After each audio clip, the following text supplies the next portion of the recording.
Excellent. Bon, on va commencer ça tranquillement, puis on va y arriver, puis les gens qui arriveront se connecteront par la suite. Bonjour, je me présente. Je suis Stéphane Parent, directeur général d'Espace OBNL. L'espace OBNL, pour ceux qui ne le savent pas encore, parce qu'on a des nouveaux qui se connectent à nous aujourd'hui, qui ne sont pas dans notre écosystème traditionnellement, beaucoup de gens d'événementiel corporatif aussi.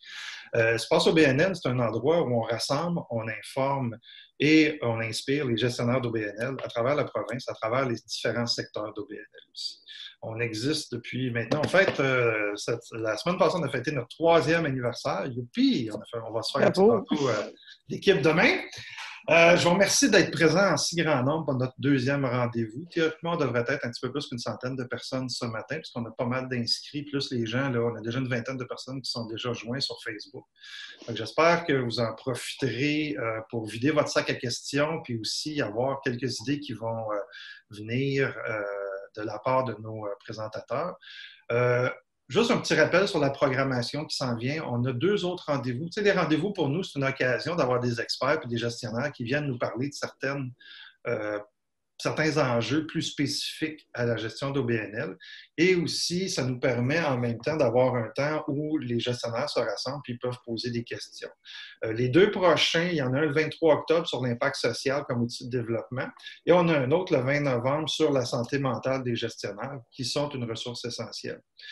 Petit rappel aussi pour les activités du prochain mois. C'est vrai qu'on a 2 webinaires, un sur la gestion des administrateurs difficiles, un autre webinaire sur les personas marketing. On a une formation sur le référencement naturel. On a une formation sur les procédures et documents administratifs. Tu sais, là, les règlements généraux, les PV, les ordres du jour, les politiques, là, ce que vous aimez tous. Puis, on a une dernière formation qui nous reste seulement 2 places sur les états financiers au mois d'octobre aussi. Je tiens à vous souligner le travail de Marie-Hélène et de Joanne qui sont cachées en arrière, qui sont le restant de l'équipe avec moi et Karine. On est une petite équipe de 4 qui travaille fort à vous aider au quotidien. Aujourd'hui, on va parler d'un sujet qui nous est très cher avec ce qui s'est passé depuis le 12 mars. Si vous vous rappelez, le 12 ou le 11 mars, il y avait un décret gouvernemental qui interdisait tous les rassemblements de 250 personnes et plus. Ce qui a mis l'industrie, le milieu, toutes les opérations d'événements beaucoup en suspens. Ça a affecté énormément d'OBNL. Il faut savoir que plus de 88 des OBNL font de l'événementiel. Aujourd'hui, j'ai la chance d'avoir 3 personnes qui sont issues du milieu des OBNL. Ce ne sont pas des consultants, ce ne sont pas des fournisseurs, c'est vraiment des gestionnaires. Puis, j'ai la chance aussi d'avoir une certaine représentativité. J'ai 3 personnes avec moi que j'aime beaucoup. Je vais commencer avec Martine. Martine, la directrice générale de l'Association des femmes en finance. Ça, on a Josiane Béliveau, qui est la directrice Programme Signature Canada-Français, Société canadienne du cancer. Beau grand titre. Et Gaston, qui est le directeur des communications et de la commercialisation à l'Expo agricole et alimentaire de Saint-Hyacinthe. Ce qui est intéressant, ça veut dire qu'on a des gens du milieu associatif, des gens du milieu, quelqu'un du milieu philanthropique, et Gaston qui représente en même temps à la fois les festivals, puis à la fois les expositions, les salons, parce qu'on va pouvoir parler des différents projets que vous avez chez vous. J'aimerais ça qu'on prenne peut-être une petite ou 2 minutes, vous présentiez chacun votre tour, présenter un petit peu votre organisation, puis les projets d'événements que vous avez faits en termes de transition dernièrement, le passé du présentiel au virtuel. Donc, Josiane, je commencerai avec toi. Oui, bien sûr. Moi, ça va faire bientôt 20 ans que je suis à la Société canadienne du cancer. Et dans toutes ces années-là, mon plus gros portefeuille de revenus que j'ai géré et que je continue de gérer, c'est le relais pour la vie communautaire qui a plus de 20 ans aussi à la Société canadienne du cancer. Essentiellement, c'est un événement de collecte de fonds par les pairs, le fameux peer-to-peer. Donc, ça veut dire que des participants nous apportent des donateurs. C'est une marche de 6 à 12 heures. On célèbre les personnes qui sont touchées par le cancer et on rend hommage à ceux qui ne sont plus avec nous. C'est nos 2 moments les plus forts. On est présent dans 180 communautés au Canada. Nos événements se passent en mai-juin, donc sur 6 week-ends. Et on a 40 de nos gens qui font leur collecte de fonds en ligne, puis 60 qui font leur collecte de fonds hors ligne. Donc ça, c'est intéressant parce qu'à partir du fameux 12 mars, on a tout dû, pandémie oblige, revisiter à 2 mois de nos premiers événements puis de se dire qu'est-ce qu'on fait. Comment on revoit nos événements dans un vraiment court laps de temps. Donc, ce qu'on a décidé de faire, c'est que au lieu d'avoir des événements dans chacune des communautés, tout le Canada s'est rassemblé ensemble, autant les relais communautaires que jeunesse, parce qu'on a des événements dans des écoles, pour créer qu'un seul événement, une seule date. Donc, ce qu'on a fait, c'est qu'à ce moment-là, on a fait une diffusion web sur Facebook en direct de 2 heures qui, en fait, prenait le condensé de l'événement qui dure de 6 à 12 heures et on en faisait un condensé de 2 heures. Merci, Josiane. Je vais continuer avec la politesse. Martine? Alors, je suis directrice générale depuis plusieurs années de l'Association des femmes en finance. C'est une association qui regroupe 800 femmes du grand secteur financier, des gens qui sont étalés partout dans la province, jusqu'à tout récemment, essentiellement sur les 2 pôles, donc sur les 2 grandes villes, Montréal et Québec. Mais bien sûr, avec le virage numérique, c'est cette belle qualité, c'est qu'on peut rejoindre maintenant beaucoup plus de personnes. Donc, on commence à voir arriver là, des participants, des nouveaux membres qui étaient partout en province, un peu plus isolés. Donc, c'est une belle association dynamique. Nous, on est chanceux, on a des professionnels qui s'impliquent beaucoup. Le premier événement qu'on a dû faire suite à la pandémie, nous, on a un grand gala annuel qui reconnaît nos femmes en finance. Là. Ce gala-là est à sa 15e édition cette année et on l'a fêté de façon magistrale en faisant le virage numérique. On devait produire en personne ce gala-là le 9 avril dernier. Et on a dû, à quelques semaines de l'événement, là, où tout était organisé pour faire en personne, on a dû se tourner et décider de le faire virtuellement. Donc, ça a été une décision qui a été plus longue à prendre parce qu'étant donné la situation, on se demandait si c'était vraiment réaliste de festoyer dans une période aussi difficile pour la plupart d'entre nous. Alors, on s'est laissé le temps de voir les choses évoluer puis voir l'ambiance générale de notre secteur financier, mais aussi de l'ensemble de la population pour avant de décider. Donc, on a pris la décision fin avril de faire un gala virtuel début juin. Donc, ça nous a laissé une période très courte de production, mais ça a été quand même marquant pour notre organisation. Merci, Martine. Gaston? Okay. Bonjour, Gaston Doré. Je suis directeur aux communications et commercialisation. Donc, nous autres, nous sommes un OBNL. Nous avons 7 gros événements qu'on organise annuellement. Malheureusement, nos événements ont été cancellés cet été. Ça débute avec l'exposition agricole et alimentaire de Saint-Hyacinthe. Donc, c'était du 16 au 25 juillet.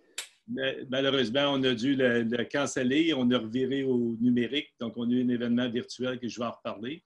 On avait un gros événement, le Suprême laitier. C'est une finale provinciale des bovins laitiers du Québec qui devait avoir lieu le 19-20 août, qu'on a dû canceller complètement parce qu'on n'avait pas le droit d'avoir des événements avant la fin d'août. On avait Expo Chess, c'est un grand salon extérieur, c'est une exposition de haute technologie qui devait avoir lieu du 25 au 27 août à Saint-Liboire, dans un champ à l'extérieur. Malheureusement, ça a été cancellé, mais on l'a fait sur une forme virtuelle, donc on s'est reviré de bord. Donc, on a produit 2 événements virtuels.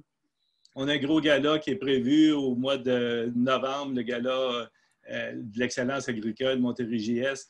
Actuellement, il est cancellé dans sa forme naturelle, mais on regarde pour voir si on ne fera pas quelque chose. On attend encore, donc on attend des nouvelles de ce côté-là.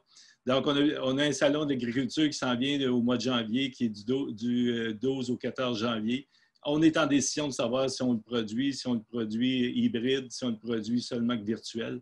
Donc, nous sommes en réflexion très sérieuse à l'heure actuelle. Nous sommes en sondage avec nos exposants. Donc, on a plusieurs événements en cours. Il a fallu se revirer de bord rapidement en 2020. Une nouvelle expérience. Rappelle-moi le titre exact, Gaston, de l'OBNL pour lequel tu travailles. C'est l'Exposition agricole et alimentaire de Saint-Hyacinthe. C'est le nom c'est pas la société...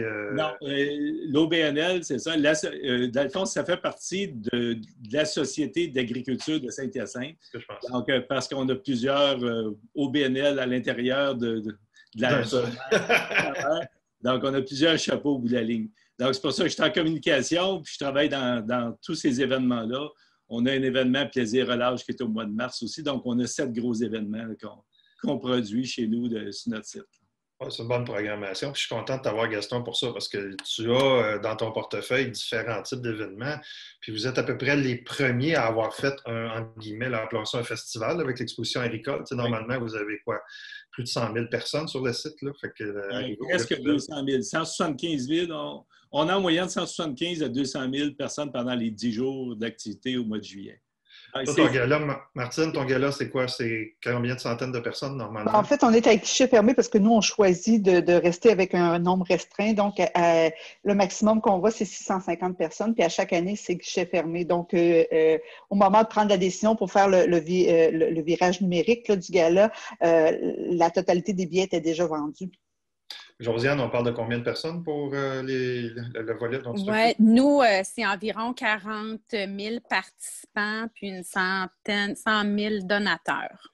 Parfait. Fait que pour ceux qui écoutent, qui se disent « Oui, mais nous, on est une petite organisation, vous autres, vous êtes des gros, vous avez du budget. » Ce que je veux qu'on aborde aujourd'hui, c'est plus les principes, c'est aussi les apprentissages qui vont pouvoir se traduire dans n'importe quelle grosseur d'organisation. On va regarder plus ces éléments-là. La première chose que j'aimerais regarder avec vous, qu'est-ce qui a été le plus marquant, qui vous a laissé une plus grande, à la fois cicatrice, le plus grand apprentissage dans ce qui vient de se passer au niveau de votre transition événementielle? Josiane? En fait, moi, je veux juste vous préciser, à la Société canadienne du cancer, c'est sûr qu'on veut amasser de l'argent pour financer la recherche, offrir des programmes puis soutenir les personnes touchées par le cancer. Donc, c'est sûr que quand on a choisi d'aller au virtuel, pour nous, c'était pas qu'est-ce qu'on fait, c'est qu'on n'avait pas le choix parce que les gens qui sont touchés par le cancer, pandémie ou pas, le cancer, il ne se met pas sur pause, puis ces gens-là, ils ont besoin, leur besoin est encore présent, puis peut-être des fois encore plus. Donc, je vous dirais que l'expérience, moi, ce que j'en retire le plus de ça dans toute notre, OK, on a 2 mois pour se revirer de bord, tourner en virtuel, c'est la communication, mais qu'est-ce qu'on communique et de la façon qu'on le communique. Parce que nous, ce qu'on est arrivé, 180 événements, c'est beaucoup de bénévoles, c'est beaucoup de participants. Puis, on a commencé par dire, quand l'annonce a été faite, de dire que nos événements étaient suspendus. Et ensuite de ça, on a été obligé de dire que nos événements en personne étaient annulés. Et qu'il y a un virtuel qui s'en venait, mais il y a eu une petite transition entre les deux. Fait que là, les gens, ils ont juste entendu « c'est cancellé ».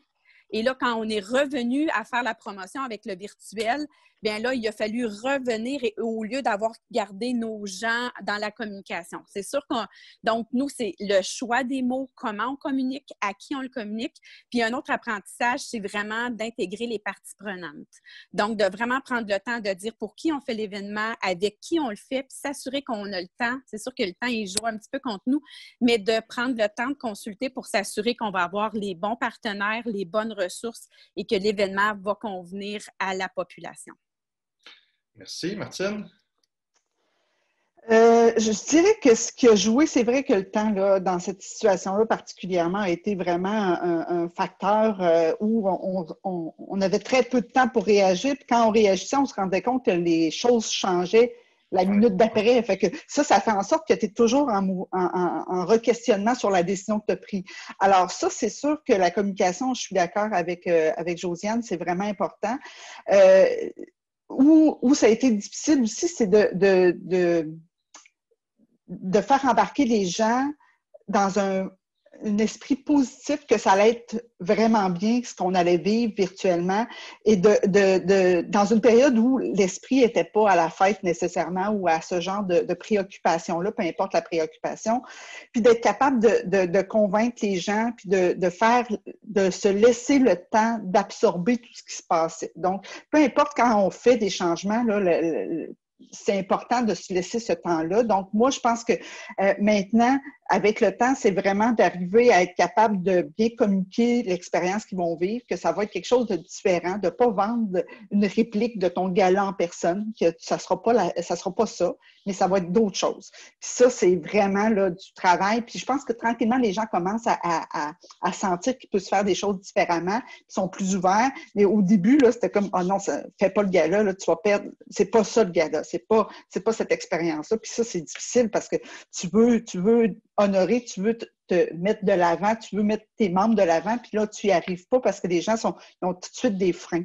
Alors ça, c'est sûr que c'est un enjeu important. J'imagine. Gaston? Nous, en début d'avril, le ministre de l'Agriculture a annoncé l'annulation de toutes les expositions agricoles pour la saison 2020. Donc ça a été un gros deuil parce que ça a été une claque en pleine face. Et parce que depuis, nous, on organise 300 activités dans les 10 jours d'événements. Donc, ça s'organise quasiment à l'année. Donc, nous avions engagé un nouveau collègue, un directeur de programmation à la fin de l'année 2019. Donc, depuis novembre-décembre, qu'on travaillait l'organisation de l'Expo 2020. Et là, tu te retrouves à dire, oups, il n'y en aura pas. Donc là, on servirait de base. Ça a été très désorganisant. On servirait de bord, une petite équipe, puis on a dit, il faut qu'on organise quelque chose. C'est là qu'on a contacté des fournisseurs au niveau de plateforme, puis finalement, on a décidé de partir à zéro une plateforme virtuelle que nous allons en reparler. Donc, ça a été beaucoup d'inconnus. Et on a dû mettre des employés en chômage parce qu'il fallait se revirer de bord rapidement.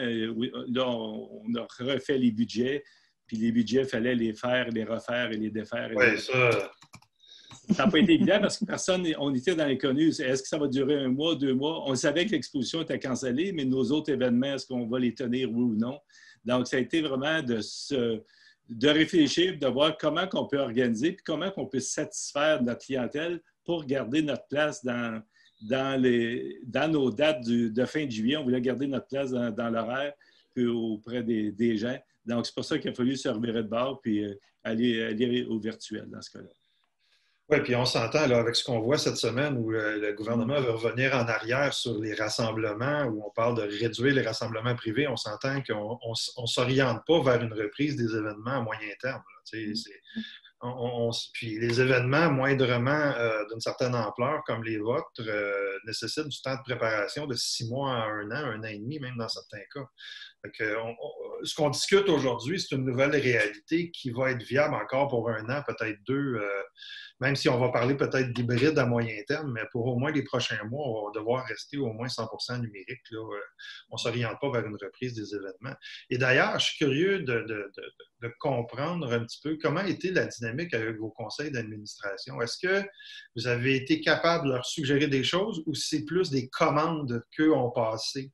Parce qu'on s'entend, là, on est dans une réalité d'OBNL. OBNL, c'est aussi conseil d'administration. Je suis curieux de vous entendre. Martine, je te vois faire des oui. Bien, c'est sûr que c'est toujours... ça a été un état de choc pour tout le monde. Nous, le gala, c'est quand même une source importante de financement pour l'association. Ce n'est pas la seule source, mais c'est quand même une source importante de financement. Alors, c'est sûr que de laisser tomber cette source-là, c'était un gros enjeu budgétaire.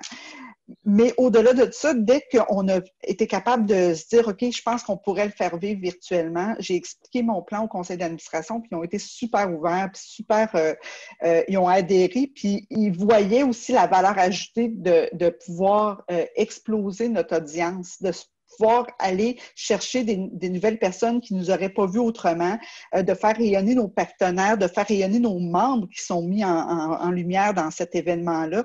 Donc, moi, je l'ai beaucoup vendu, puis je me suis dit, on ne perdra rien, là, parce que les partenaires nous ont dit oui tout de suite aussi pour rester partenaires. Nous, nos plans de partenariat étaient déjà vendus pour le gala en personne.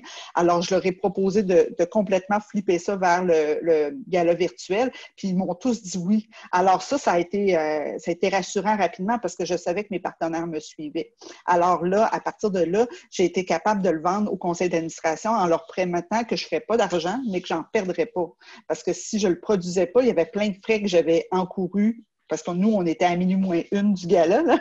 Donc, il y avait beaucoup de dépenses qui avaient été faites jusqu'à ce moment-là que j'aurais perdu. Puis en plus, toutes les commandites recueillies, j'aurais été obligée de les redonner ou de les reporter pour l'année prochaine.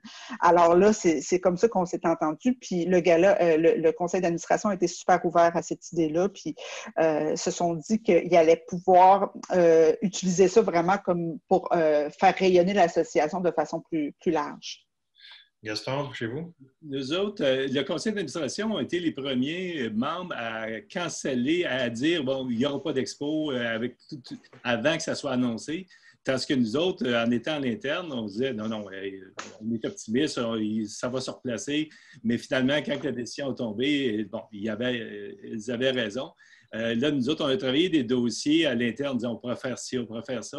Le conseil d'administration, ils ont dit, à cause des finances, si vous autofinancez le projet, go, allez de l'avant.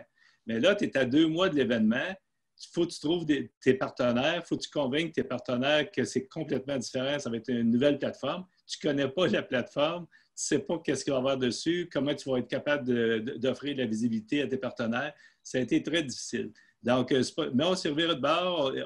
On a quelques partenaires qui ont dit oui au début. Ils ont coupé leur commandite annuelle, ça, c'est correct. Mais ils ont dit oui, on veut vous aider. Vous avez un beau projet, on veut vous aider. Donc, ça nous a donné le coup de pouce de départ. Donc, là, le conseil d'administration a accepté d'aller plus loin, mais on a pris un gros risque parce qu'on n'avait pas, au niveau de l'expo, c'est 82 000 la plateforme. Donc, il fallait qu'on trouve les partenaires rapidement, puis il fallait qu'on se revire d'abord. Puis finalement, ça s'est bien passé. Mais le conseil d'administration nous demandait d'autofinancer nos projets à 100 %. OK. Ce qui est quand même assez particulier à faire en 2 mois. Là, on s'entend que c'est des financements qui demandent quand même. D'ailleurs, est-ce que vos événements, on dit souvent le numérique, ça coûte moins cher? Ça a-t-il été une réalité? Tu sais, on a une question justement au niveau budgétaire. Puis je suis curieux de savoir, est-ce que ça coûte moins cher le numérique? Parce que souvent, on a une perception. Pour la billetterie, en tout cas, on dit on va payer moins cher un billet virtuel qu'un événement réel parce qu'il n'y a pas de traiteur, il n'y a pas de bouffe, il n'y a pas d'audiovisuel. Mais la réalité, ça a été quoi, Josiane, chez vous? En fait, si ça coûte moins cher, nous, dans notre cas, vu qu'on était à 2 mois de l'événement, il y avait déjà des dépenses qui étaient encourues, mais c'est sûr que un organisme à but non lucratif, bien, il a fallu réduire au minimum nos dépenses. Ce qui fait que quand on arrive au bout du compte, oui, on a réduit nos dépenses, mais les revenus ont été réduits de beaucoup également. Si c'était à refaire, moi, il y a en termes de dépenses, c'est sûr que notre déplacement de dépenses a été beaucoup plus en achat de publicité, exemple numérique. Et ma recommandation, moi, pour nos prochains événements à nous, c'est vraiment d'investir dans une bonne plateforme pour faire la diffusion de notre événement virtuel pour s'assurer d'avoir aucune problématique en termes de diffusion parce qu'on crée une émotion. Puis on veut que l'émotion passe. Fait que si on a des problèmes techniques, on vient de manquer un petit peu. C'est plus difficile. Oui. Martine, chez vous, le budget... En fait, de l'argent, tu vas me dire. Oui, c'est ça. En fait, pour le gala, parce que je vais parler, il y a comme deux niveaux pour moi. Là. Il y a le gala, c'est vraiment un événement haut de gamme où on le voulait sans faille, où on voulait rejoindre le maximum de gens, où de mettre en valeur nos membres et nos partenaires. On ne voulait pas qu'il y ait aucun bug technique. On voulait que ça soit impeccable. On voulait que ça soit animé par une professionnelle. Là. Dans notre cas, ça a été Penelope McQuaid qui le fait. Donc, pour ça, là, il y a quelqu'un qui me posait la question, ça coûte cher, ça coûte très cher, puis nous, on n'a pas pris aucun raccourci au niveau technique pour s'assurer que ça fonctionne bien. Donc, dans notre cas à nous, là, c'est un événement qui est de plusieurs dizaines de milliers de dollars, là, dans l'ordre de 70 000 juste pour le soutien technique pour un événement de 700 personnes. Alors, ça a été quand même très coûteux. Je pense qu'aujourd'hui, ça coûterait moins cher le produire, là, c'est ce que j'ai comme écho, là, parce que je prépare déjà la prochaine édition. Fait que ça va s'ajuster, mais à ce moment-là, ça coûtait quand même très cher. Pour ce qui est des autres événements, nous, on a fait complètement notre virage numérique par rapport à nos événements réguliers de formation, de web diffusion, un peu comme vous faites avec Espace OBNL. Puis, bien sûr, là, ça coûte moins cher parce qu'on faisait des événements, nous, en personne.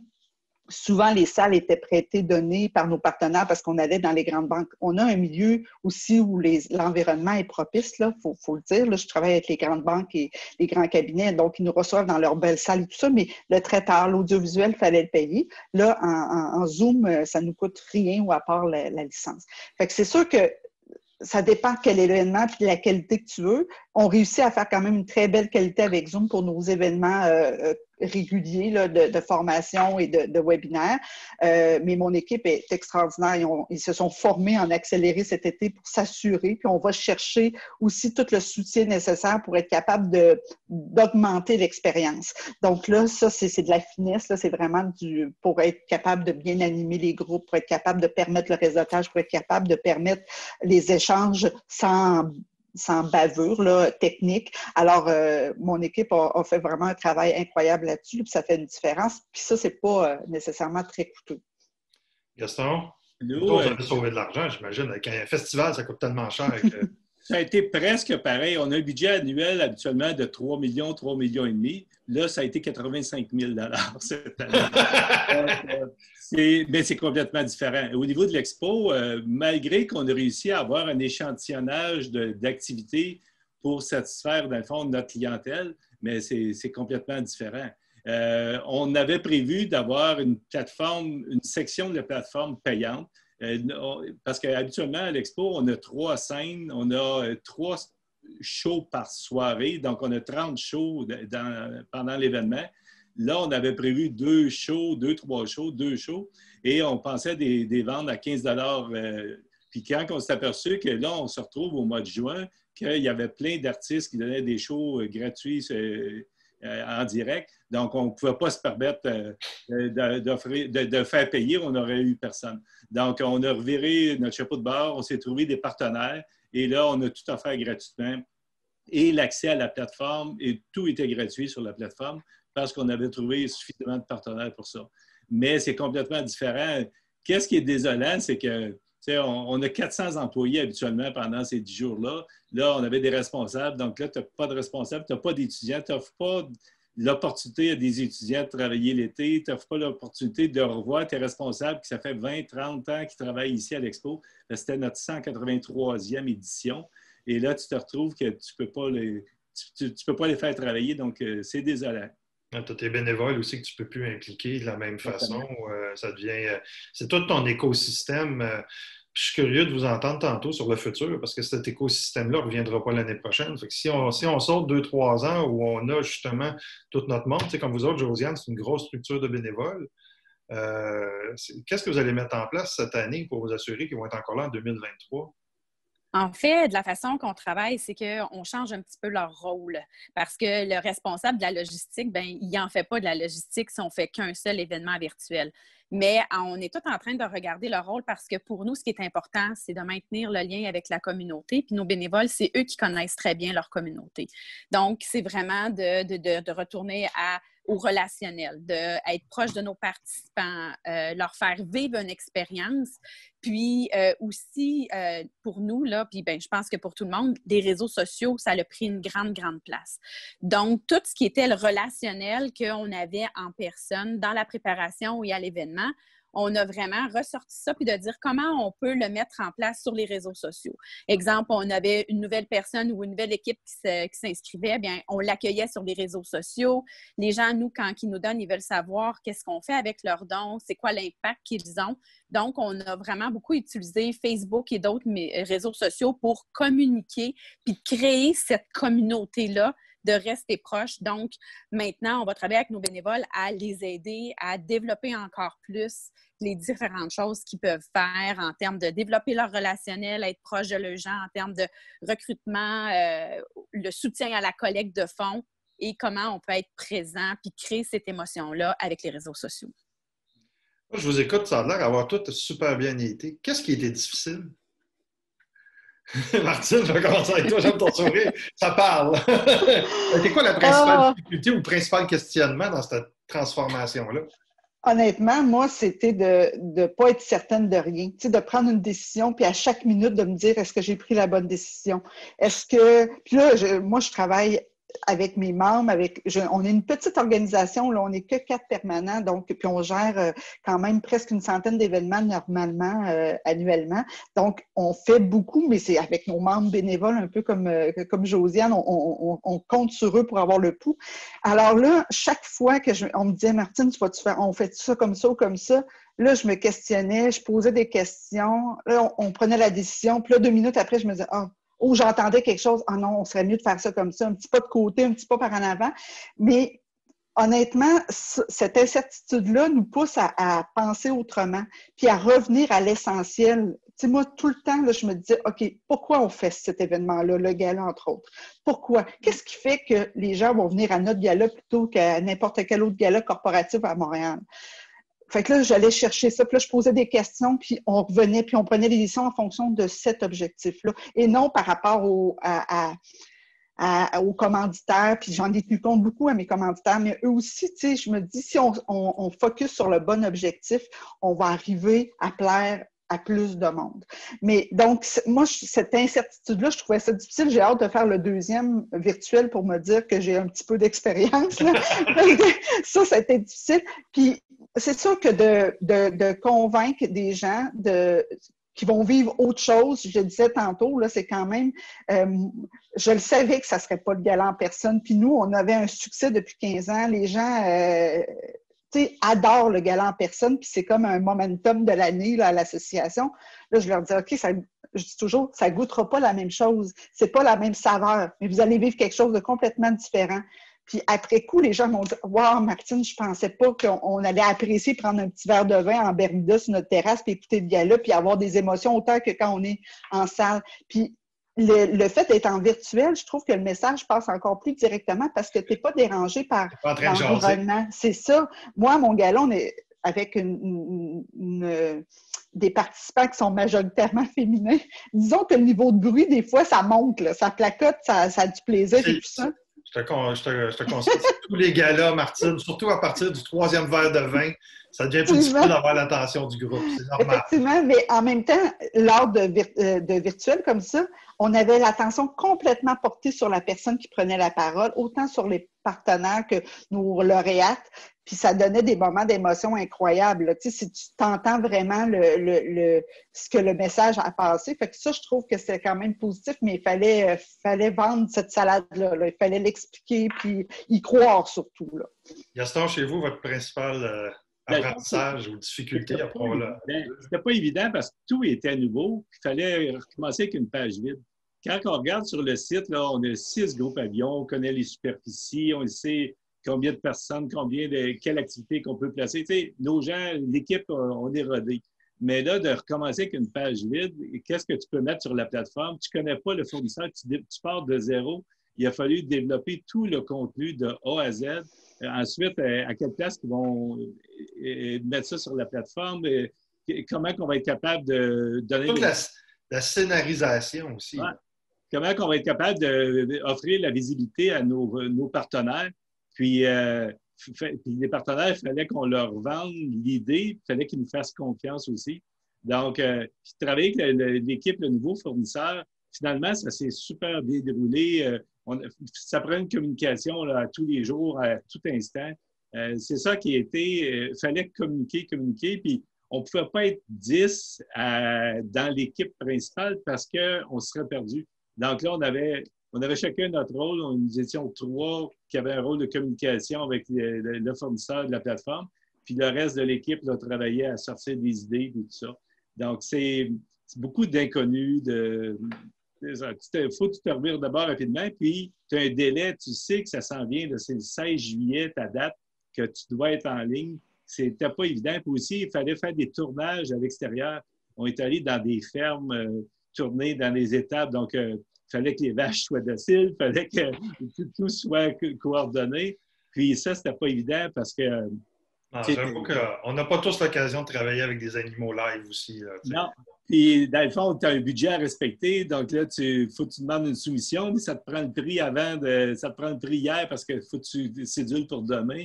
Disons que ça a été beaucoup, beaucoup d'éléments à travailler dans un court laps de temps. Josiane, chez vous?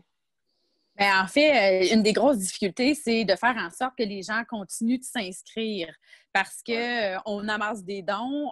On le sait qu'il y a plein de gens qui ont perdu leur emploi. Donc, c'est de solliciter, mais de doser notre sollicitation, d'offrir d'autres opportunités, de dire si les gens ne peuvent pas donner, comment ils peuvent nous supporter, comment ils peuvent être des ambassadeurs, comment ils peuvent faire parler de l'événement. Mais il y avait aussi toute la partie où est-ce que dans cette transformation-là, bien, nos employés puis nos bénévoles, comme je disais un petit peu tantôt, leur travail change. Fait que c'était de se redéfinir, de trouver notre place, On est une grosse organisation, puis c'est sûr que le poids financier il était très présent. Donc, on a été obligés, nous aussi, de faire des mises à pied dans certains de nos employés. Fait que c'était on ne veut pas laisser tomber les bénévoles. On a une redéfinition de nos tâches. Fait que c'était de jauger avec tout ça. Puis quand on préparait notre événement virtuel, c'était aussi de dire quand les gens ils viennent au Relais pour la vie, là, il y a 2 grosses cérémonies qui apportent beaucoup, beaucoup d'émotions. Quand on célèbre là, les survivants, la vie des survivants, c'est riche en émotions. Quand on fait la cérémonie des luminaires, des petites bougies pour des gens qui sont disparus, c'est très, très fort aussi. Puis là, on se disait comment on va réussir à faire ça en direct. Puis on le sait qu'il y a des gens à la maison qui étaient seuls. Fait qu'on ne voulait pas non plus que les gens se retrouvent isolés en solitude à la maison. Fait que c'était de dire comment on va être... notre gros défi, c'est comment on va être capable de transférer ça dans un condensé de 2 heures. Puis bon, on sait que c'est pas pareil que si on est en personne. Fait que c'était tout ce stress-là. Nos partenaires financiers qui habituellement sont avec nous localement un petit peu partout, bien, si eux aussi ont dû faire des coupures dans leur entreprise... ils nous disaient, bien, écoutez, on veut bien vous aider, mais financièrement, on se voit bien mal vous donner 10 000 quand on vient de mettre des gens à pied. Donc, c'était de jauger tout ça. Puis, avec notre CA, bien, c'est ça, on a dû gérer les attentes puis de voir ça. Fait que c'était tout ça en même temps, mais de comment on peut quand même garder nos gens impliqués. On a simplifié notre processus d'inscription aussi pour vraiment rendre les choses le plus faciles. En parlant de CA, on a Camille qui nous pose la question, comment forcer le CA à prendre une partie de la responsabilité, à assumer une partie du risque, enlever la pression un peu sur les épaules du DG, surtout quand on a une petite équipe. Auriez-vous des petites choses que vous serez capable de partager avec Camille?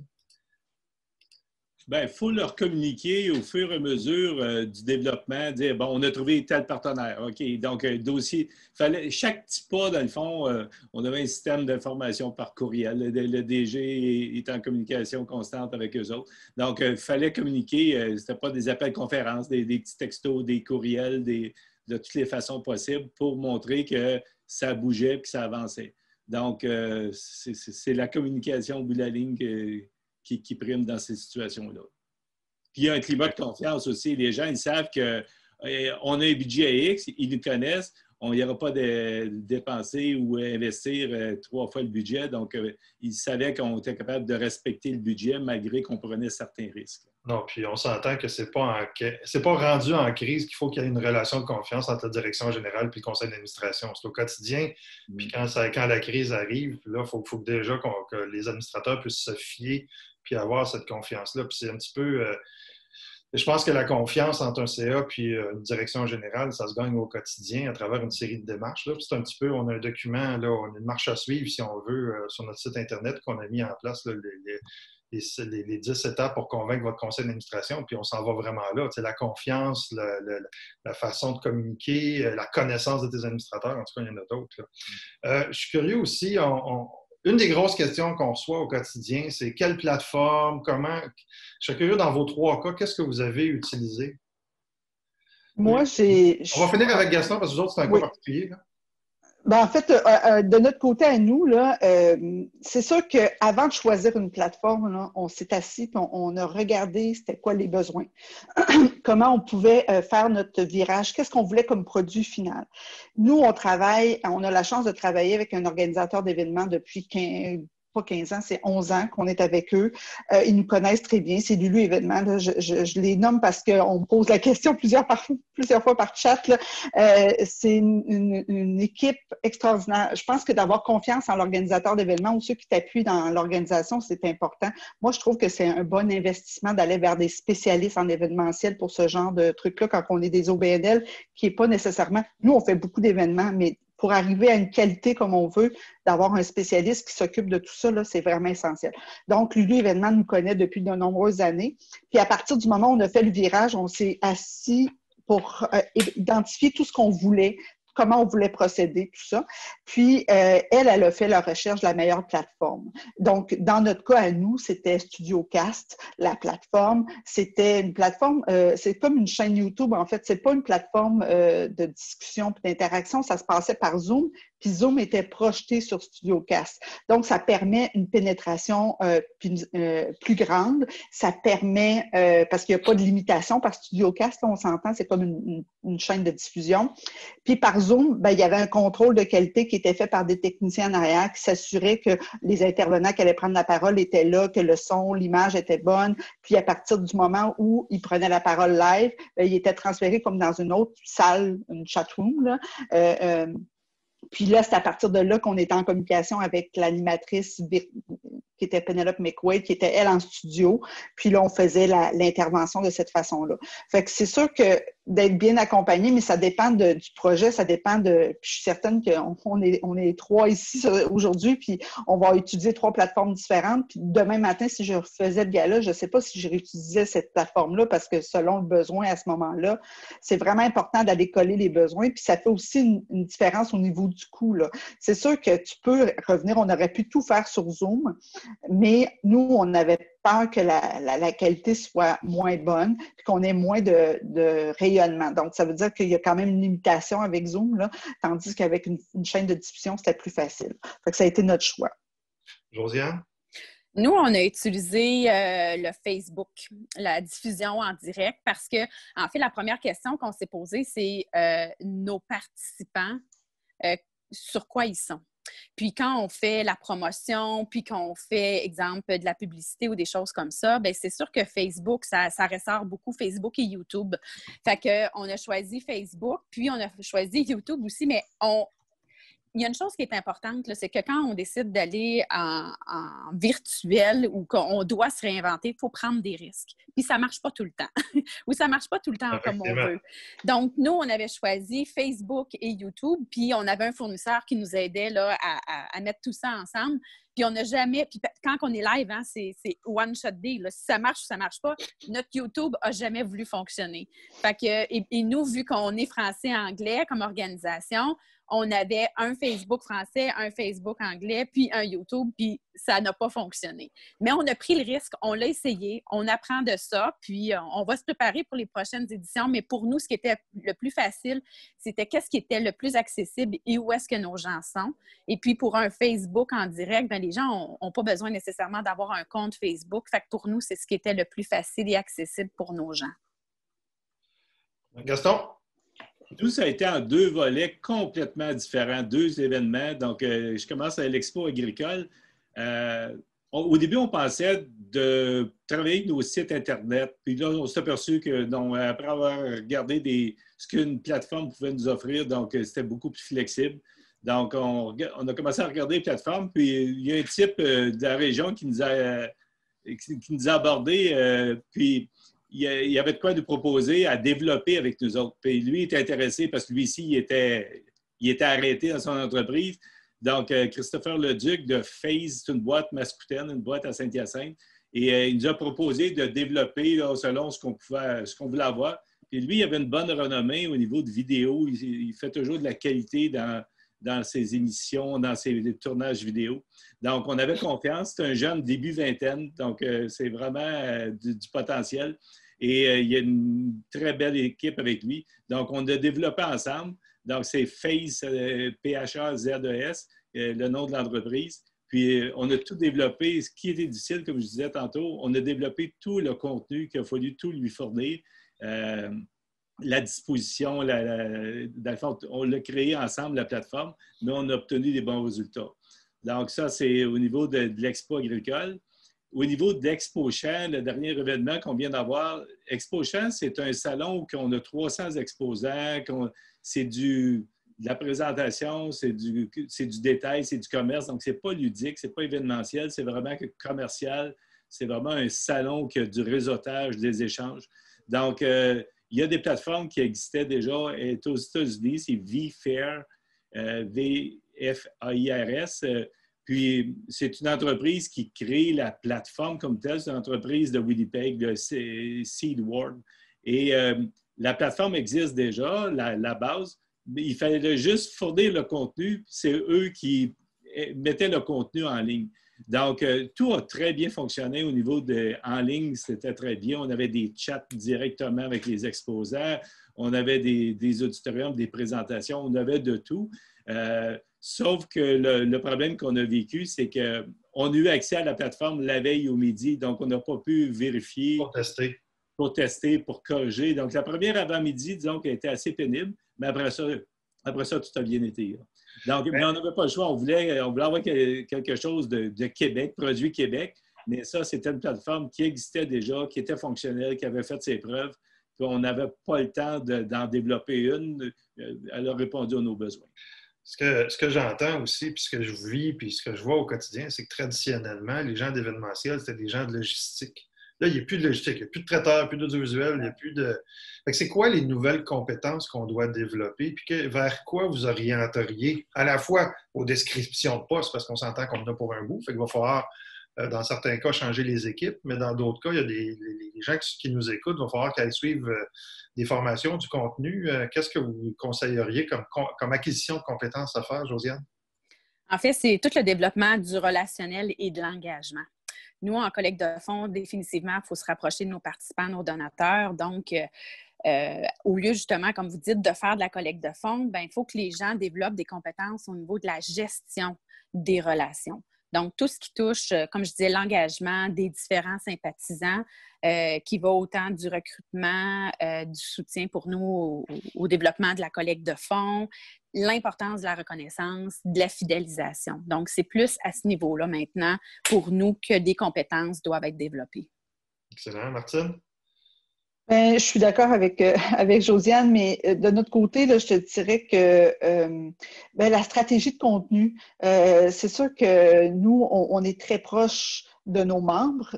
Alors, on comprend un peu leurs besoins, tout ça, puis ça va être d'être capable d'arriver à générer du contenu, peu importe l'événement qu'on va faire, puis les différents médiums qu'on va utiliser, parce que je pense qu'on va aller moins dans la quantité d'événements, mais plus dans la qualité de l'événement, puis créer plus des petites cellules de discussion puis d'échange de contenu que des grands événements, wow, là, où il y a cet effet-là qu'on a d'être en grand groupe. Fait que ça, c'est un travail qui est beaucoup plus dans la subtilité, mais quand même dans la profondeur. Là. On doit rentrer dans la matière. Puis l'aspect marketing, je suis contente d'avoir j'ai acquis 2 nouvelles personnes cette année dans mon équipe, puis je pense que ça a rentré à point parce que oui, c'est ça, parce qu'on a un spécialiste en marketing et réseaux sociaux avec nous, puis il est capable de bien faire tout notre vente, justement, puis de s'assurer qu'on va aller chercher la bonne clientèle. Donc, ce focus-là sur le marketing est très, très important. Puis, bien sûr, l'aspect technique. C'est sûr d'avoir quelqu'un, on a une jeune fille qui s'est joint l'équipe qui est super dans le vent des réseaux sociaux, puis de tout ce qui se fait. Puis, à chaque fois qu'on lui dit, va donc explorer cette plateforme-là, elle rentre dedans, puis elle découvre rapidement. Moi, j'y vais, ça me prend 2 fois plus de temps à trouver la fonctionnalité qu'elle. Alors, ça, c'est vraiment utile d'avoir ce genre de petite curieuse-là qui s'en va partout puis qui fouille toutes les plateformes pour voir qu'est-ce qui existe puis de rester à l'affût. Fait que je pense que c'est beaucoup là-dedans là, qu'on va devoir améliorer nos compétences puis d'avoir, tu sais, je veux dire, après ça, c'est d'arrêter de vouloir faire comme on faisait avant. Ça, c'est... c'est important. Moi, j'aime beaucoup ce genre de défi-là. Je pense que je suis une bonne directrice pour ce temps-là parce que moi, j'aime ça quand ça change puis que je peux recommencer à nouveau puis faire des nouvelles affaires. Fait que j'embarque là-dedans puis d'emmener notre CA à réfléchir autrement, à dire, regardez, là, on va pouvoir faire autre chose. Ça ne goûtera pas la même chose, ça ne sera pas la même chose, mais on va atteindre quand même notre but. La mission de l'association va être respectée puis les gens vont parler de nous. Alors, c'est ça. Gaston? Bien, ça va dans le même sens. Puis, comme nous autres, après 183 ans, ça nous donne un élément de réflexion, de dire est-ce qu'on peut faire différemment? Puis, nous autres aussi, au lieu d'avoir 325 activités en 10 jours, si on en a 50, des nouvelles activités, ça va être intéressant, ou d'aller plus loin dans certaines activités éducatives. Ça va nous prendre des personnes qui vont être très créatives, des personnes de marketing, des personnes qui ont des idées, il faut aller ailleurs. Donc, c'est ça, dans le fond, qu'on veut travailler dans les prochains événements. Puis, c'est ça. Et est-ce qu'on aura, au lieu d'avoir un gros événement, est-ce qu'on aura 4 plus petits événements, mais segmentés? Donc, ça prend des personnes qui vont être capables de penser, ouverts au changement, capables de penser différemment. Donc, ce n'est plus des personnes à la billetterie. On n'aura pas besoin de nos 400 personnes, mais ça va être des personnes différentes. Puis un élément important, ça va nous prendre des personnes qui vont être capables de mesurer. C'est beau de faire des réseaux sociaux, mais être capable de mesurer, dire, comme là, on a terminé nos 2 événements, et c'était quoi les résultats? Donc là, on sort des résultats, puis c'est l'avantage, dans le fond, d'aller dans le numérique. On est capable d'avoir beaucoup de statistiques. Ça nous oriente. On dit comment ça fait qu'on n'a pas vu ça les années passées, mais on n'avait pas l'information. On ne regardait pas. Donc, être capable de mesurer ces personnes-là, ça va nous aider beaucoup. Je vais revenir sur ce que tu viens de dire, Martine, puis tu l'as dit un petit peu, Gaston, aussi. Ce que je vois beaucoup au quotidien, c'est des gestionnaires qui reçoivent une commande de leur conseil d'administration puis qui veulent faire une transition quasiment copier-coller. Puis je vois ça, c'est encore plus flagrant dans ceux qui avaient des événements à long terme, des congrès de 2 jours, 3 jours, qui avaient des activités qui souvent, on s'imagine mal coller quelqu'un pendant 3 jours de temps devant un Zoom. Fait que là, comment on accompagne nos conseils d'administration à complètement revoir, puis j'ai une association en tête, là, je sais très bien là, qu'il faut qu'ils redéfinissent là, tout leur calendrier parce que tout ce qu'il y avait, c'était de l'événementiel, présentiel, bien, il n'y en aura plus. Fait que, vous savez quoi comme conseil à donner aux gestionnaires qui écoutent, qui devront revoir leur programmation, qui devront changer ce qu'ils font depuis des années, là? Puis on s'entend, la gestion du changement, c'est souvent la partie plus difficile. Toi, Martine, ça s'est passé comment chez vous en termes Je sais que tu as un super CA et que tout va bien dans le meilleur des mondes à l'Association des femmes en finance, là. Mais au-delà de ça... Bien, c'est vrai que je suis bien accompagnée, mais en même temps, au-delà de ça, effectivement, je pense que nous, on a fait d'abord là, un sondage auprès de nos membres pour savoir un peu où ils en étaient présentement. C'était quoi leurs besoins? Ensuite, on a fait un brainstorming. On a demandé à nos membres bénévoles impliqués, nous, on a à peu près 120 membres. On a eu 90 personnes qui sont venues en brainstorm avec nous sur Zoom pour nous dire un peu comment c'est quoi leurs besoins, c'est quoi leurs idées. Fait que là, on a pris cette collecte d'informations-là. J'ai eu un comité qui a travaillé pour structurer cette rencontre-là. Puis à partir, c'est quoi le besoin? On a besoin de réseauter, on a besoin de se former, de continuer à se développer, tout ça, dans notre cas à nous, là, au niveau du professionnel, on a pris ça. Puis de l'autre côté, on a dit, c'est quoi la différence chez nous? Qu'est-ce qui nous distingue d'une formation XYZ ailleurs? Qu'est-ce que les gens viennent chercher à l'association qu'ils ne retrouveraient pas ailleurs? Donc, on a pris ces éléments-là, puis là, on s'est dit, OK, comment on peut faire vivre ces 2 affaires-là autrement? Pas, est-ce qu'on peut le faire en one-on-one? Est-ce qu'on le fait en petit groupe? Est-ce qu'on le fait en grande rencontre? C'est comment on fait vivre ça. Puis c'est à partir de là qu'on s'est mis à réfléchir autrement, justement, à se dire, OK, bien, nos événements, les gens, ils veulent encore se voir, ils veulent encore échanger. On apprend beaucoup des autres. Puis quand on est 250 dans une salle, tu ne peux pas partager autant avec les autres que quand tu es des petits groupes de 10, 15 personnes, puis que tu as quelqu'un qui te pose des questions, puis tu entends le point de vue de l'autre, puis tu peux renchérir, puis dire, ah ouais, c'est vrai, je pourrais faire ça comme ça.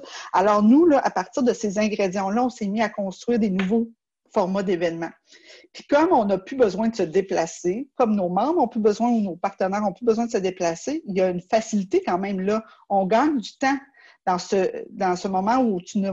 Fait que là, on se dit, OK, bien, on va être capable de faire peut-être plus de petits événements. On va être capable de les gérer comme ça. Le même contenu, on va pouvoir le passer sur plusieurs événements. Puis, en bout de ligne, justement, notre responsable du marketing, il a créé du contenu qui va rester sur le web pour pouvoir alimenter les discussions qu'on a en personne. Fait que ça, c'est des affaires qu'on n'aurait jamais eu le temps de faire avant parce qu'on faisait 90 événements en personne par année.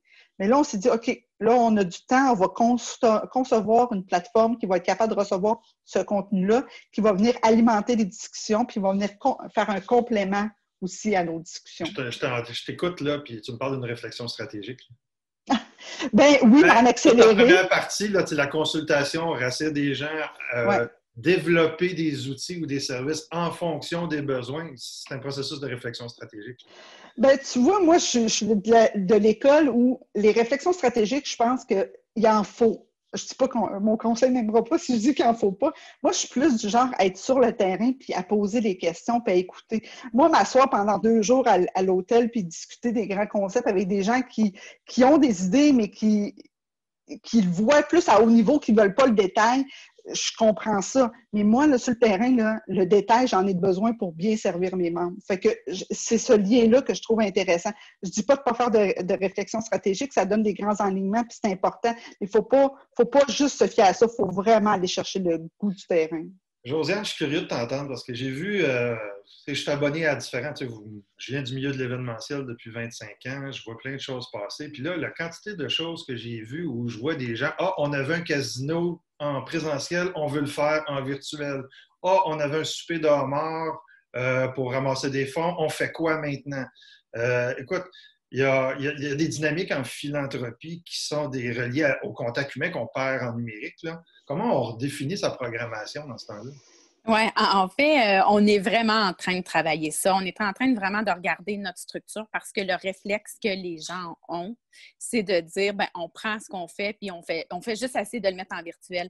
Mais les discussions qu'on a depuis tantôt, c'est qu'on s'aperçoit que c'est peut-être pas toujours ça. Pas toujours faisable. Nous, on a des événements signatures, comme je le disais, mais on a aussi tout le volet des initiatives des donateurs. Ça veut dire que quelqu'un vient nous voir et dit, ben, hey, moi, j'ai un projet, je voudrais faire quelque chose pour vous.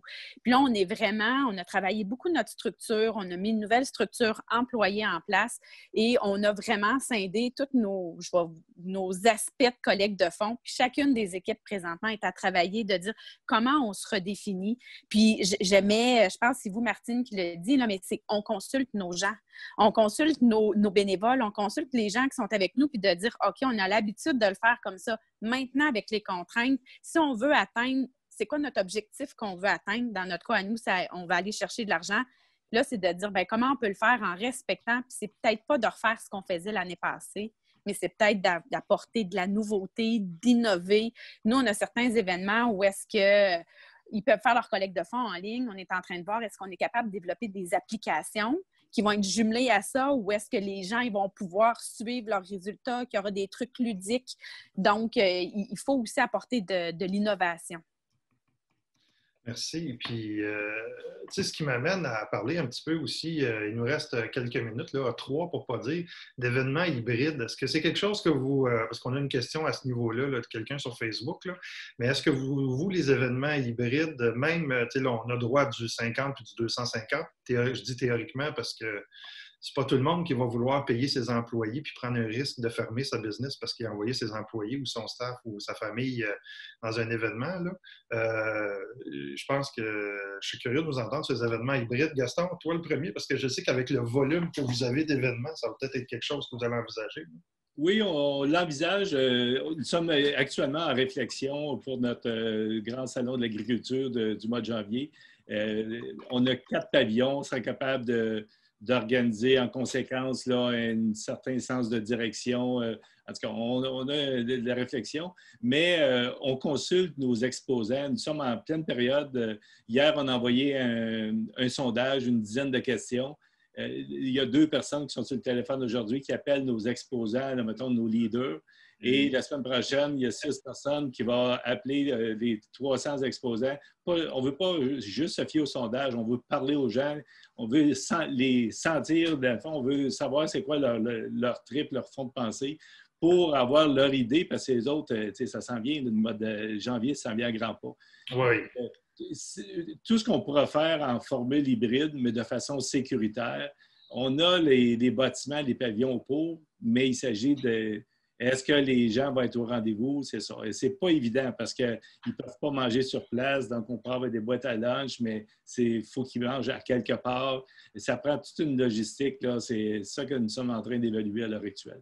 Mais si on est capable d'en faire une formule hybride, ça viendrait satisfaire le besoin de plusieurs, mais le côté virtuel va rester, c'est certain. Martine?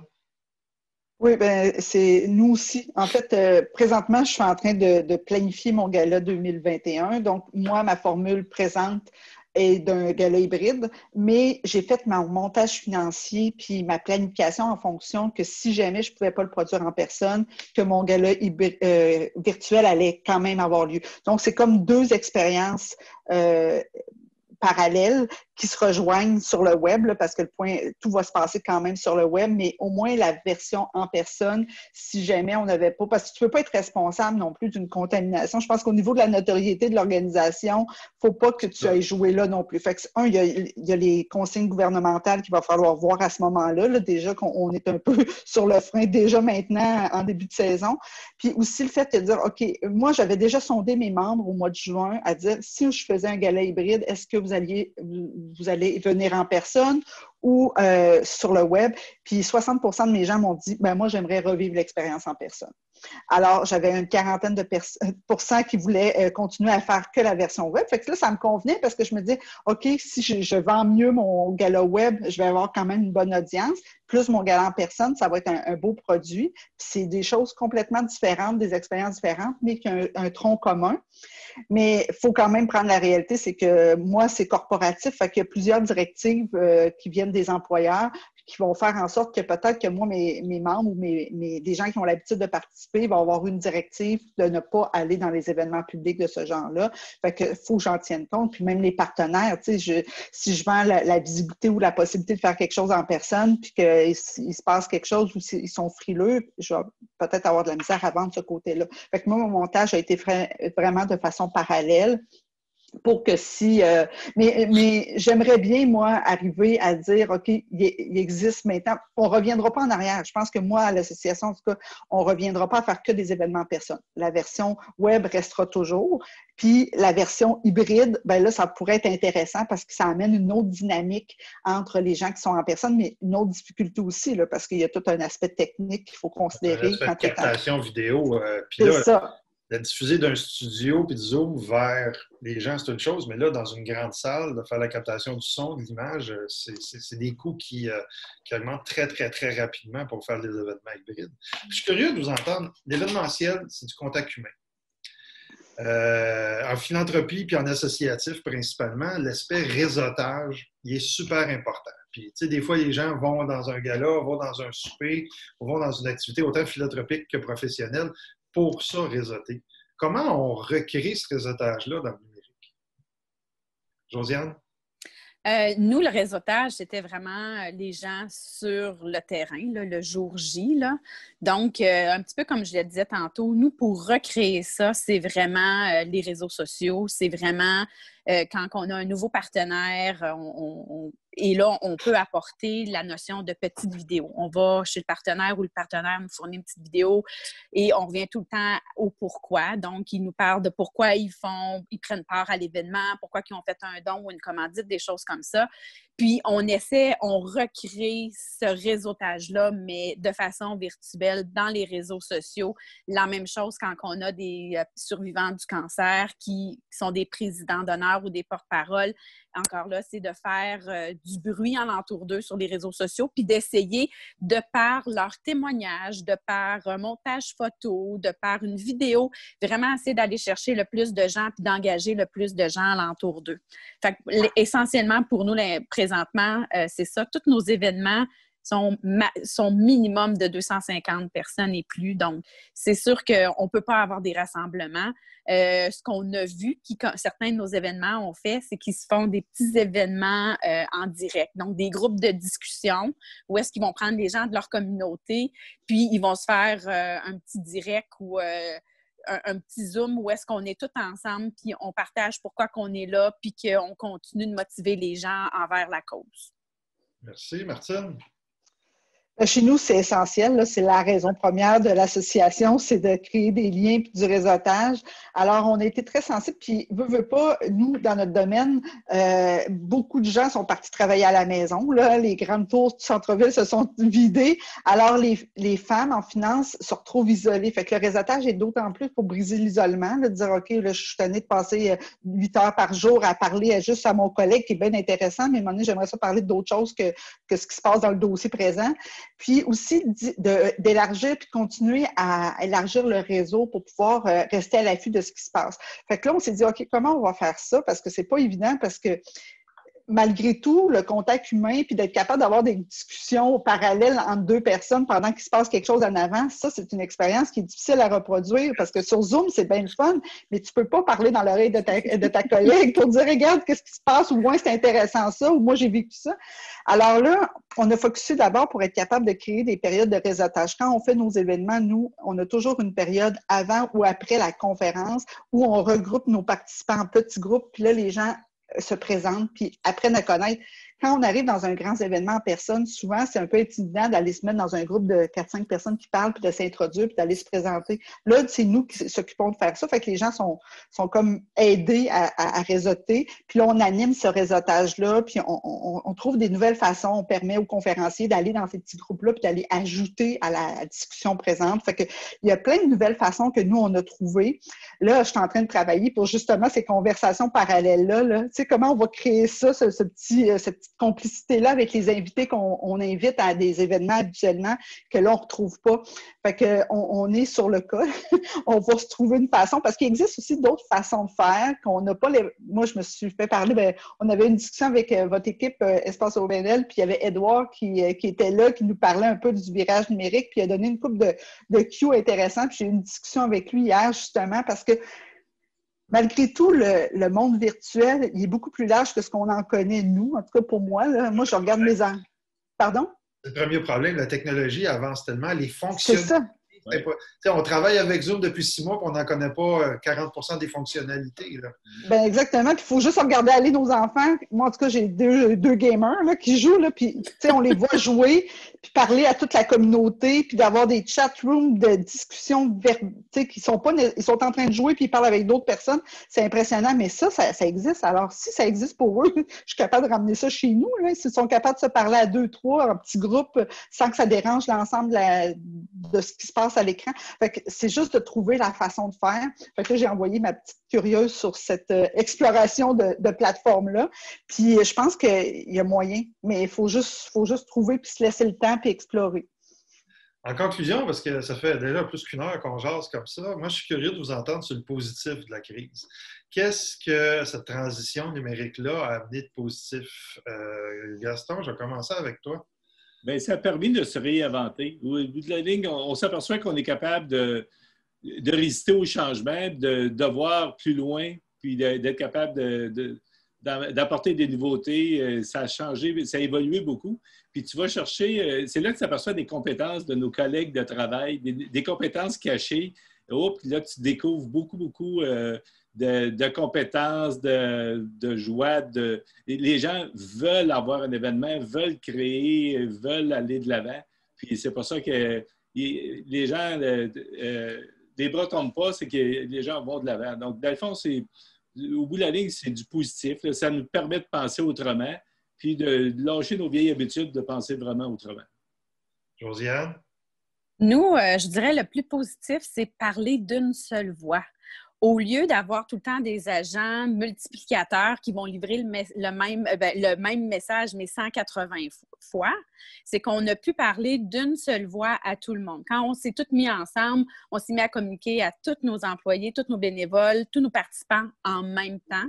Ce qu'on s'est rendu compte aussi, c'est qu'on était en mesure d'offrir plus de soutien, parce qu'on a régionalisé beaucoup de trucs, même par province, où est-ce que là, au lieu de donner, tout le monde partait dans son coin, faisait de la formation. On s'est mis à former tous nos bénévoles en même temps, offrir des outils. Puis il y a des gens qui me disaient, mon Dieu, j'avais jamais eu autant d'outils parce que tout partait d'une place, allait à l'autre. Et ça nous a permis aussi de rejoindre plus de gens. Parce qu'il y a des gens qui ne venaient plus à nos événements parce qu'étant donné que c'était d'une durée de 6 à 12 heures et même de nuit, c'était rendu difficile pour eux. Mais là, en virtuel, il n'y a plus cette limite-là, il n'y a plus cette frontière-là. Donc, il y a des gens qui sont revenus avec nous parce qu'ils voulaient continuer de contribuer à la cause ou des gens où est-ce que, malheureusement, exemple, on n'avait pas d'événement dans leur communauté, bien là, ils ont pu se joindre avec nous. Puis, un autre truc très positif, c'est tout le transfert, justement, du travail que nos employés passaient au organisationnel qui maintenant ont transféré au relationnel pour être près des gens, maintenir ses contacts, les développer, soutenir la collecte de fonds. Donc, on a eu quand même des bons côtés positifs aussi à tout ça. Là. Merci. Martine? Moi, je trouve que c'est une belle opportunité. En fait, honnêtement, là, nous, on avait fait une planification stratégique il y a 1 an et demi en se disant qu'on allait faire un virage numérique. Puis on allait faire un virage numérique. Ouais, c'est ça. Puis on avait fait une planification avec le virage numérique transversal pour s'assurer que partout, ça rayonne, notre virage numérique. Puis là, je me disais, comment je vais faire ça? Je me voyais mal transformer tout ce que j'avais à faire, puis la programmation roule, là, la business continue de rouler dans un modèle qui est habitué, qui fonctionne bien, que tout le monde connaît son rôle et tout ça. Mais là, comme tout d'un coup, j'ai été obligée de le faire. Puis en plus, tout le monde est obligé de participer parce que s'ils voulaient garder contact avec nous, tu sais, des fois, tu dis, on va faire une réunion du conseil d'administration sur Zoom. Les administrateurs, 1 sur 2, ben non, c'est bien plus fun de se voir en personne. Puis finalement, ben, tu vas vers la facilité. Là, tout le monde s'est mis sur Zoom. Les conseils n'ont jamais été aussi efficaces, là. Je veux dire, c'est vraiment efficace. Puis on a quand même du plaisir. Fait que la même chose pour les rencontres. Fait que moi, je me suis dit, OK, ça m'a donné cette opportunité-là. Et là, il y a plein d'autres portes qui s'ouvrent. Là, les gens sont plus ouverts à utiliser la technologie puis à faire un mix de l'offre que je leur fais. Fait que des fois, c'est virtuel, des fois, c'est juste des échanges qui vont se faire, mettons, je sais pas, par téléphone au départ, puis ensuite, on va se mettre en réunion. Fait que, tu sais, il y a plein de façons de faire différentes qu'on essaie, puis les gens sont ouverts. Fait que je me dis, on n'aurait pas pu souhaiter mieux pour faire notre virage numérique. Moi, je peux cocher sur ma liste de conseil d'administration, mon virage est fait. Oh, ben, est-ce qu'il vous reste un petit dernier commentaire avant qu'on finisse, les amis? Vous avez quelque chose, une petite pensée ou un petit mot de la fin? Moi, je dirais que d'abord, je veux remercier mon équipe, là, Patricia, Benoît et Kathleen. C'est exceptionnel parce que ça demande beaucoup à nos équipes. Puis des fois, moi, je suis quelqu'un qui veut bien. Fait que là, il faut qu'ils suivent en arrière, puis ils ont été capables de s'organiser. Je trouve ça vraiment incroyable. Puis je veux juste dire, moi, j'apprends beaucoup des autres, là, nos échanges aujourd'hui. Puis je l'avais dit en préalable quand on avait travaillé un petit peu avant. Là, je trouve ça vraiment nourrissant pour faire ça. Donc, si les gens veulent me communiquer avec moi par la suite, là, ceux qui nous écoutent, je suis ouverte. Là, ça va me faire plaisir de partager s'il y a des questions que je n'ai pas répondues. Si vous êtes curieux. Conclusion, Martine. Excuse-moi. Je te demande, tu vois que... Il y a deux choses. Je vais vous laisser finir, mais je vais revenir là-dessus parce qu'il y a 2 éléments que je veux rajouter. Là. Josiane et Gaston, un petit mot de la fin. Ben, moi aussi, excuse-moi, vas-y, Josiane. Non, allez-y, M. Gaston. Dans le fond, moi aussi, au niveau de l'équipe s'est revirée de bord rapidement, puis on a une excellente équipe, puis c'est un travail d'équipe, c'est pas un travail individuel. Donc, on regarde le côté positif de tout ça, puis on faut aller de l'avant. Puis dans la réflexion, juste dans la dernière heure, moi aussi, ça me fait penser à d'autres choses que pour penser différemment. Puis j'ai hâte de retravailler avec l'équipe pour discuter autrement aussi. Josiane? Et moi, mon mot de la fin, c'est vraiment au niveau de la gestion du changement. Dans tout ça, on travaille avec des humains, donc de ne pas négliger la gestion du changement, de prendre le temps de communiquer. Des fois, on n'a pas de nouveautés à communiquer, mais de garder le contact avec nos gens est tellement important. Puis, et voilà, puis aussi de prendre des risques. Parce que je sais que des fois, surtout, exemple, dans des organisations à but non lucratif, mais peu importe, là, notre dollar est encore plus précieux. Mais à un moment donné, il faut calculer le risque, puis il faut accepter de dire, bien, on essaie, puis on va apprendre de ça. Puis la partie analyse, tout comment on va analyser, puis qu'on va... les indicateurs de performance, puis en fait, les leçons qu'on va apprendre de ça, c'est super important parce que se réinventer, des fois, on ne l'a pas tout de suite, la recette, mais c'est en changeant des petites choses qui va nous faire progresser puis qui va nous emmener ailleurs. L'évolution. Exact. Merci à vous 3. Juste un petit rappel, Josiane Béliveau, tu travailles pour la société, j'ai toujours de la misère, la Société canadienne du cancer. Martine, l'Association des femmes en finance, et Gaston, c'est l'Exposition agricole de Saint-Hyacinthe. Il y a quelques personnes qui voulaient reposer la question. Mon petit mot de la fin, mais c'est un petit peu dans la continuité de ce que tu disais, Martine. Moi, je vais revenir plus sur un niveau global qui est l'échange avec les pairs. J'espère, ceux qui ont écouté, vous avez apprécié le fait d'avoir des gestionnaires qui sont venus vous parler de leur réalité. C'est des gens qui vivent la même réalité que vous. Et c'est pour ça que nous, on est en train de mettre en place les cercles d'échange, donc des groupes de co-développement de gestionnaires. Et je vous invite, vous allez trouver l'information sur le site Internet. On a une rencontre d'information sur Zoom le 22 septembre pour partir des groupes où cette dynamique-là, c'est le même groupe de gestionnaires qui va suivre 8 rencontres par année. L'autre initiative sur laquelle on travaille, on veut vous donner une plateforme pour vous permettre d'échanger entre vous et des experts pour réinventer vos événements. Donc, d'avoir des discussions qui sont purement événementielles. On regarde comment est-ce qu'on va faire ça en équipe, là, mais attendez-vous à ce qu'on arrive avec une initiative où ça va être genre des sous-groupes sur Zoom avec des organisateurs d'événements. Vous allez pouvoir discuter entre vous. On vient en grand groupe, on retourne en petits groupes. Donc, on travaille une formule là, pour vous inspirer les uns les autres sur les différents types d'événements que vous avez organisés. J'espère que vous avez apprécié. C'était notre deuxième rendez-vous. Pour nous, c'est vraiment le fun de pouvoir tenir ce genre de rencontre-là. J'ai un gros merci à Josiane, Martine et Gaston. Sans vous, ce n'est pas possible. Et je vous souhaite une bonne fin de journée. Je vous invite à nous revenir avec vos commentaires, vos questions ou nous appeler. On est toujours disponible. Je vous souhaite une bonne fin de journée. J'ai bien hâte de vous revoir. Merci, Stéphane. Merci, Stéphane. Merci. Bye. Puisque vous avez visionné notre vidéo jusqu'à la toute fin, nous vous invitons à visiter notre compte YouTube pour du nouveau contenu à tous les mois. Nous créons des capsules avec des personnes inspirantes pour rapprocher, inspirer et informer les gestionnaires d'OBNL de tous les milieux.